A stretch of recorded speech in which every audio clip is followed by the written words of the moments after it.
I'm an artist. I am an artist. I'm a lover of words. I'm a multidisciplinary artist. Be guided by your own intuition. You can forge a path for yourself that's unlike anything you've ever seen. If you're in middle school and you're in high school and you want to be an actress on the stage, don't box yourself in, because you might end up finding something you really love to do that wasn't what you first thought. No matter what kind of artist you are, you can create your own creative future. Log on to fox61.com/CTArts for more information. Fox 61, Connecticut Office of the Arts, and Connecticut's Department of Education have partnered up on the Connecticut Creative Futures, an arts-based initiative designed to highlight Connecticut artists and careers in the arts, and also offer hands-on arts projects for all students and their families. As you can imagine, our state is chock full of incredible artistic talent across all disciplines. So we want to spread the word that there are lots of opportunities for creative careers here in Connecticut. And more to talk about that, here to talk more about the initiative, Elizabeth Shapiro joining us right now. Elizabeth, thank you so much for joining us today. How are you? Good morning. I'm great. It's my pleasure to be here. Yeah, glad to have you. If you could, why don't you just start in general by telling us about the Creative Futures and the partnership between the Connecticut Office of the Arts and the Department of Education and us here at Fox 61. Sure. Well, so at the Connecticut Office of the Arts and the Department of Education, we really believe that skills developed in the arts contribute to a growing economy, and that there are lots of opportunities within the sector. We wanted to ensure that the arts are recognized and presented as a valuable and a viable career option for young people, because sometimes I think kids and parents are a little hesitant about supporting their children for careers in the arts. So what we really want to do with this campaign is amplify the voices of people in Connecticut who not only support making, but are actually making art and helping folks participate in art across the state. And we want to increase the number of students who are participating in classes and training programs focused on the arts in Connecticut. So we're really talking to lots of folks, anyone who believes that it's critically important to be able to become a critical thinker.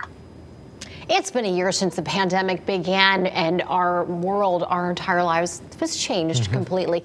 Talk a little bit, share with our viewers what the impact of COVID-19 has had on the Connecticut arts and culture industry. Sure. There's no doubt that the pandemic has had a devastating effect on the cultural sector in the state and across the country. The majority of venues have been completely closed. Many of our theaters have canceled their seasons through this fall, even with, better news on the horizon, because they need time for planning. Arts education for schools has been so tricky, especially for those who are struggling in a virtual environment and trying their very best.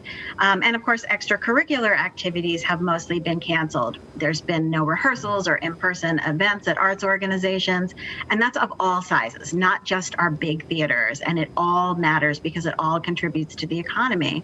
And of course, serious unemployment issues for individual artists, especially before artists and gig workers were able to file for unemployment benefits. So just so you know, Connecticut arts and culture represent 5% of Connecticut's economy, and they generate $9 billion annually, support about 57,000 jobs.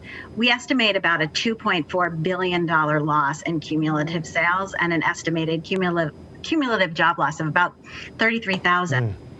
Elizabeth, you mentioned the problems there with unemployment. So how does that work into what you're telling young people who are interested in careers in the arts? What kind of opportunities are there for them? Well, the most amazing thing that we have found, we already knew this at the Connecticut Office of the Arts and the DOE, but across the nation, is that arts and creativity make us stronger. Arts has really been the bridge that has helped us cross this world from a pandemic situation to the kind of brave new world that we're moving towards. I mean, we are stronger now as individuals, families, communities, states, and as a country because of the arts sector. Investing in the arts is not a choice. It is a critical necessity. The arts provide the people of Connecticut with the tools, whether they be writing, theater, dance, painting, the tools that people need to make meaning in their lives, to cope and to survive, and to withstand the pressures of the times we're living in. So what we're seeing is a tremendous resurgence of interest in the arts and in careers in the arts as a result of this pandemic. Elizabeth, thank you so much. That is so true. We cannot imagine life without the arts. Elizabeth Shapiro, thanks so much for your time. We do appreciate it. Thank you. Yes, and of course, we are trying to promote careers in the arts industry.